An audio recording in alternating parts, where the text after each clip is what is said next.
Hello everybody, welcome back. A few teething issues, the first stream in a while. Sorry if I sound a little bit tinny. Hope you're all doing fantastically well. We've got some rumours on the mill today. Get your comments in. This is very surreal for me. Let's just get the mic sorted. Yeah, I hope you're all doing fantastically well. I hope you enjoyed the stream last night. And we're back. That should be a little bit better. Apologies for that. Yeah, first live stream in a long time. 257 of you watching. If you haven't liked the video, please do us a solid and do that. Bit of an odd time for me to upload, but sometimes it's what I used to do. You know, the lunchtime upload. A lot of you guys love that. So here we go. You might be on your break. So hello, welcome. If you are new to the One Leeds Fan Channel, how's it going? All right, get it in the comment section below. We've got a lot to talk about today on the rumour mill. We've got a few things that I want to discuss with you. I want you guys to get your comments in the section below, as always, on the mill. And yeah, hopefully, if you enjoy this sort of thing, we can do it more. So keep getting your comments in. Love from Bangladesh, says Nafis. Can't hear. Yeah, I think you should be able to. What's up, Connor, says Matthew. How long we on for today, says Christian. I'm not sure, mate. We'll see how it goes. Bailey looks great to me. Some great rumours today, I hope. So let's get into it, shall we, guys? As I say, I hope you're all doing fantastically well. I'm not Skyping from work. No, I'm not. It is my day off. So here we go. So the first rumour that we found out yesterday, it was a bit of a tasty one. What do we know about Noah Lang? What's going on? Is it going to happen? As I've always said to you guys, as we spoke about yesterday on the stream, it's an opportunistic market. Angus Kinnear said on I think it was the Square Ball podcast. Of course, it was a Square Ball podcast the other day that it was essentially going to be done. It's done, the transfer window. But he said if there's an opportunity to sign a player like Rafinha, you know, basically use Rafinha as an example, saying that we didn't expect to sign someone of his caliber. So if Leeds have that opportunity to sign someone of that caliber, they will do it. And I think that's really exciting. I still think we're going to get signings in. I still think that's going to happen. I firmly believe that will happen. I could see a Lewis O'Brien and another winger. I think as well, I'm going to predict we sign someone on deadline day. That's just my thought. That's what I think. Get it in the comment section below. Do you think Leeds United will sign anybody? If you don't, then yeah, how do you think it's going to end up? But Northampton White, top stuff, Connor from on Northampton White, good man. Afternoon, Connor, never miss a show. Love that. Thank you for your support on the room, mill, guys. It's been absolutely emphatic over this summer period, even though there's not been that much done with Leeds United. But as I said, with the Noah Lang stuff, LUFC Fan Zone said there has been no official bid from Leeds at all this window. However, Noah has a release clause in his contract. I cannot say how much it is, but it is over 20 million. They still like Noah, and he is ready and waiting. So there you go, guys. I mean, this is what we were talking about, isn't it? If Leeds want a player, they can easily get a player. We're not going to spend another 100 million because that just doesn't happen in football terms, because that would mean that Leeds are on a complete downward trajectory in terms of finances, which we know as Leeds fans isn't the best place to be in, Ridsdale. So we need to spend within our means. And I think we've done that really well with Firpo. I think we've obviously done that well with Harrison and Clarkson. But I think every single Leeds fan knows that we need additions. For me, we still need additions. I think it's the surprise to other teams as well, which I think is a key aspect of it. You know, if Leeds are going into the season with a sort of winger like Noah Lang, who maybe opposition teams don't know about, it's the surprise factor. We had the surprise factor, for instance, with Rafinha. And I think at this moment in time, there's a lot of people who are saying teams might work Leeds United out just because of the players we've got, the sort of lack of additions we've had. But dealing with Leeds and knowing what Leeds are about are two different things completely. So I don't completely believe in that rhetoric, to be quite honest with you. But Noah Lang, he's got a bit of a dodgy past, a little bit of a controversial past off the field, but on the field, he looks like a terrific talent. And we keep talking about Noah Lang. Of course we do. I know a lot of you will be getting bored by it, but as I keep saying, I think this is going to rumble on and rumble on. Why would Angus Kinnear come on a fan podcast and deal all his cards? Leeds are done. That's it. He's never going to do that. There could be something going on in the background that we don't know about. And there could be something that has been happening in the background that we may now know about, which we're going to get onto later in the video. There's 369 of you watching. Thank you so much. If you haven't already, hit the like button, hit the subscribe button, as I always ask. Yeah, we've got Bielsa being at the Etihad. We're going to discuss that a little bit later on, so make sure you stay tuned. Cunha, that is off the... I can 100% tell you, Matthias Cunha is not coming to Leeds. It's not coming to Leeds. I can tell you that for certain, so get that one out of you. I know a lot of you were talking about Rodrigo de Paul last year and even this year. I probably was as well, but don't get caught up on Cunha. That is 100% not happening. Bobby, thank you so much for your donation, buddy. Connor, when do we find out what's going on with the JK situation? I think that is what has hindered our transfer window, is we might have to pay them. Bobby, what I can tell you about the JKA scenario, mate, is they are separate. We got told, obviously, before the transfer window that Leeds have a budget, and that is sectioned off for the transfer window. They then have JKA money. That's what we've been told. They might merge together. It might mean that Leeds have to pull back a little bit. But in terms of finances, as Angus Kinnear said the other day on the Squareball podcast, finances aren't a problem. They have to have the correct player. And what did we find out the other day as well? Marcelo Bielsa is probably the pickiest manager in football. His expectations are probably up there as the highest expectations in football, alongside maybe Pep and Nagelsmann. So he's not just going to fit any player. I reckon Victor Orta has gone to him with a plethora of players, and Bielsa's gone, no, because he doesn't want to upset the apple cart. You don't want to upset the morale, the ethos, everything that is embedded in this Leeds United squad that has got us so high up. So I think that's a really key point. Loads of comments coming in about Traore. Traore, I can't see it. I still 100% would look at Traore and think that would be a great signing in terms of Bielsa being able to mould him. Right now, Traore, nah. But I think Bielsa gets his hands on him, similarly to Dan James, and he becomes a top player. I genuinely believe that. And you got to think, guys, he was still in the Spain squad. You know, he got, 1 goal and 2 assists, but he was still in the Spain squad because of his threat. But I think the wages, I think the money, I think that's out of the question, to be honest, guys. But yeah, thank you so much for your donation, buddy. I really, really appreciate that. Now, Jens Cajuste, Midfield, valued at around 13 million quid. Swedish international, looks like a real prospect. Brentford interested. Newcastle apparently are interested, looking to put a bid in for the youngster. 22 years of age, very tall. I believe he's sort of 6'1" in terms of his central midfielder. Looks very combative, physical on the ball, an athletic player for his age as well. You know, beyond his years, passing the football. Yeah, looks a real player from the research I've done in the past couple of days just on Jens Cajuste. But it is believed that apparently there is such a keen interest in Jens that I find it. This is what the sporting director said at Midfield. There is such a keen interest in Jens that I find it difficult to see that nothing will happen in the near future with him. There are a lot of clubs that are interested, and there are also many clubs that are concrete in their interest, which is obviously fascinating. Now, I wonder who that could be. Then it is the case for us and for Jens that we must find the optimal solution for all parties. Now, Jens Cajuste has been pulling up trees now for a good couple of years, and apparently he's been on a lot of clubs' radars. When Leeds have a database, as I've said, with Dan James, Ryan Kent, which we'll get onto in a little bit, that just doesn't go away. I think a lot of fans think that if Leeds are interested in a player and we don't get that player, you know, i.e. maybe Matej Vidra back in the day or Harvey Barnes, that just goes away. It doesn't. They're still on the Leeds United database. They're still on the long list, even if they're not on the short list. Jens Cajuste does fit the Leeds United mould. If you go and watch him, if you go read about him, which I've done a lot of this morning in preparation for this video, he does fit the Leeds United mould. And according to a couple of betting sites, Scandinavian betting sites, Leeds United have actually had an 11.5 million bid rejected from Midfield. So this is the whole ethos of what I was talking about in terms of Angus Kinnear. He's obviously not going to come out and give the fans absolutely everything because they could be working on deals in the background. They don't want to upset the apple cart. They don't want to let other clubs know what Leeds United's business is behind closed doors, because that would be financial recruitment suicide, wouldn't it? So that's definitely one to keep an eye on. Please keep getting your comments in. A lot of people still talking about JK as well. Yeah, we don't know what's going on with JK at the minute. I hope I answered your question there, buddy. But with JKA, things are going on in the background. I think Leipzig are getting increasingly confident from what I've heard anyway. They're increasingly confident, but that budget is completely separate to Leeds' transfer budget, which is obviously a positive. As I said, keep getting your comments in, guys. There you go. Noah Lang says Viral is 100% coming. I called it. There you go. Potentially. Let's hope so.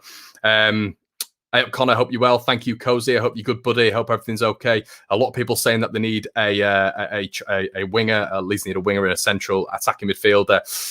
Saving finances for a new stadium expansion. I mean, the beauty of that is it's going to be 60,000, and we need it. We've seen the website crash over the last couple of days because of Leeds fans. I was on there for 3 hours yesterday.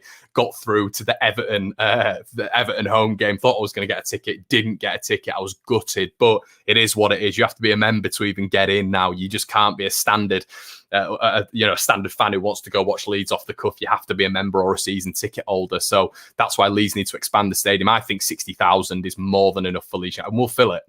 We've got such an unbelievable fan base that we will fill that capacity, and I'm thoroughly believing of that. Okay, listen, if you wouldn't mind subscribing, I keep asking you, but it means the world to me. Liking the video if you're enjoying the content. Do you like the lives? Hope so. Hope so. I've done a bit of work for this, so I'm a bit nervous, obviously, because it's back on the lives. But okay, should we talk about Bielsa? Okay, let's. Marcelo Bielsa was spotted yesterday in this picture, as you can see, at the Etihad. Now, this caused a lot of controversy on, obviously, all the Leeds United sites. What's going on with Bielsa? Why is he at the Etihad? Who's he looking at? Is it David Silva? Is it Bernardo Silva? I know he wants to leave. All this good stuff. But yeah, he was spotted at the Etihad, which is really, really interesting, isn't it? Because obviously, from what we know and what I keep saying about Angus Kinnear is it's an opportunistic market. Now, what do we know in terms of links to Manchester City? Well, probably the big name that has come out of Manchester City has been Yangel Herrera, central midfield. Obviously, we were just talking about Jens Cajuste a second ago when we're talking about that central midfield. We've obviously spoken about Conor Gallagher, Lewis O'Brien. There is eventualities here where Leeds United aren't going to get Conor Gallagher. He's gone to Crystal Palace. Leeds really, really wanted him. I can tell you that for a fact. Bielsa was annoyed. Lewis O'Brien, Leeds may not value him that highly. They may value him. An initial bid of 2 to 3 million was rejected. The art of negotiation by Leeds United there was rejected, but they may have moved on again. They may not be willing to pay 10 million plus, which is what Huddersfield Town, I can tell you for a fact, are going to demand for Lewis O'Brien. He's their prized asset. They won't let him go in this current market for anything less than 10 million. He's got English tax on himself as well, which is always higher and higher and higher. So yeah, who's he been watching? You look at that midfield department, as I just said, Jens Cajuste. If it is truthful and Leeds have had a bid not back for Jens Cajuste of 12 million, they may have moved on again. They may be working on that in the background, but they may have moved on again. A lot of rhetoric, a lot of notion at this moment in time behind Yangel Herrera, the young Manchester City central midfielder. Has had a loan spell at Granada, has had a loan spell at Huesca as well in Spain. Really, really impressed over there. I don't think they have the finances to bring him over. But could this be an indication that Marcelo Bielsa was going there to look at Yangel Herrera? If one add one makes two, that is what you'd sort of derive from him being at Manchester City. That's what's on the rumour mill. Is that truthful? Who knows? We have no idea. This could be an Ian Poveda sort of thing. It could be him looking at the 23s. What have we also learned from the podcast that we heard the other day? Marcelo Bielsa, one of his number one priorities at this moment in time is to boost the 23s. It's to get it to that next level so they have a pathway to the Premier League side, Leeds United, obviously the first team. So whether or not Leeds United are going in there and looking at City youngsters, that could be all that is, but obviously it's got Leeds fans talking Yangel Herrera. I'd love Yangel Herrera. I'd love Yangel Herrera. If you haven't watched him, please go check him out. You can see any scouting reports on him. You can go watch him just in general. Very, very elegant player. Has obviously played under Pep as well, which that transition to Bielsa ball is pretty seamless. So yeah, Yangel Herrera, let's hope so. Would defo take Yangel, says Wilkinson. I think we'll get O'Brien done for 7 to 8 million. Go big and ambitious and get Isco. Bielsa, next Man City manager. I don't think so, buddy. Finn says, would love Herrera over O'Brien, can play CDM and central midfield. Versatility is key, as you say, Connor, and would be much needed cover for KP. Yeah, and it could vary up the Leeds formation. Bielsa historically hasn't just played the 4-1-4-1. He's played 4-2-3-1. He's actually played a sort of modified 4-2-4 as well before at Bilbao. So it's not just the standardized 3-3-1-3-4, 4-1-4-1 formations that we see, when with someone like Yangel Herrera, could Leeds sort of fluctuate in a game and change to a 4-2-3-1 and do that with two sort of holding midfielders who also have the ability to move forward, like we've seen with Calvin Phillips in the Euros, and Yangel Herrera certainly has that capability in his arsenal. Let's have a look what some of you guys are saying. We're getting Grealish on loan, says Bobby. Should have got Messi. Yeah, I'm in that. sort of notion as well, mate. Hello, Connor, and fellow LFC fans from the Philippines. Brilliant, and that's where we should all be happy on this stream, because look at the reach. We've had Philippines, we've had Bangladesh already, which is fantastic to see. As well, guys, if you enjoy this content, in the link in the description below, I've been nominated for the Football Content Awards under Best New Content Creator. Just stick One Leeds Fan Channel in there, and we'll get the army with a little trophy behind us, hopefully. But if you fancy that, if you think I've done all right in the last 12 months, that'd be much appreciated. Okay, what are we all here for? We're all here to talk about this man. Okay, Malmo. Now, let me give you a little bit of context. Malmo have knocked Rangers out of European qualification. Ryan Kent's whole rhetoric around staying at Rangers and being at Rangers is so that he's playing in Europe. You know, Rangers obviously won the league last year. They got through, and you think to yourself, Rangers are going to have a decent campaign in Europe. They haven't. They've been knocked out at the very early stages by Malmo, probably a side, without any disrespect, that you may expect Rangers to beat. And they've been knocked out. So there's a lot of stuff going around at this moment in time about Ryan Kent. Now, I would be so interested to see if Leeds would just stick a cheeky 20 million quid bid in for him. You know, opportunism is what I keep saying on all of the rumours. I think it's realistic. I think it's obvious, but an opportunistic market. If Leeds slap down 20 million in front of Rangers' face, you know, they'll have lost all the money now from European progression in that competition. Though I've got much financial backing from that. Obviously, they've won the league, which is great. Rangers definitely a club on the up, and we've got full respect to that. But he's had his time at Rangers for me, 2 or 3 years now. It might have been more. Is it now time to move on? Will he ever get an offer from the Premier League again? Is it now time to move? We know players in Scotland obviously have ambition to come to the Premier League. Of course, it's the best league in the world. Leeds are consistently after Ryan Kent. Bielsa loves him. Bielsa loves him from what I've heard, from what I've been told. He absolutely loves Ryan Kent. Believe that or not, you know, it's football, isn't it? You know, not saying I'm ITK, but just from what I've been told by someone who I believe, that's all I'll say.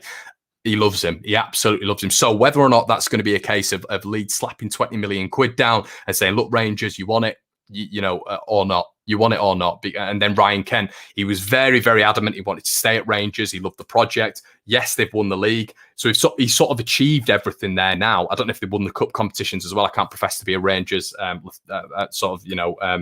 or anything like that. But yeah, so what's the next step for Ryan Kent? Could he come to the Premier League, work under someone like Marcelo Bielsa, who absolutely loves him, And for me, this is something that if I was Leeds United, it would 100% be something I would be looking at doing. Please get your comments in the section below as well. Let me know what you think. Marcus Celtic, I'm a Leeds and Celtic fan. Nines is 20 million laughing faces. Kent needs Leeds more than Leeds need Kent, Connor. Yeah, 100%. Maybe, potentially, you're right. Not sold on Kent, to be honest. Difficult player to judge in the Scottish Prem. What I would say is when he was in the Championship, Bristol City, Barnsley, he might the sort of numbers might not have backed it up, but he was superb. And I think at this moment in time, Steven Gerrard's done a very, very good job in improving him. And when you look at it as well, guys, everyone, I don't understand like this whole notion, I keep saying it all the time, why people don't want a certain player because he's rubbish. They're going to be playing under the best manager in the world, the best coach in the world. Maybe not, a lot of people might disagree and say he's not going to be playing under the best manager, but he's going to be playing under the best coach. So with his ability right now, if Bielsa gets to grips of him, gets grips of him, then he'd be a top player under him. He's got all the attributes. He's quick. He works hard.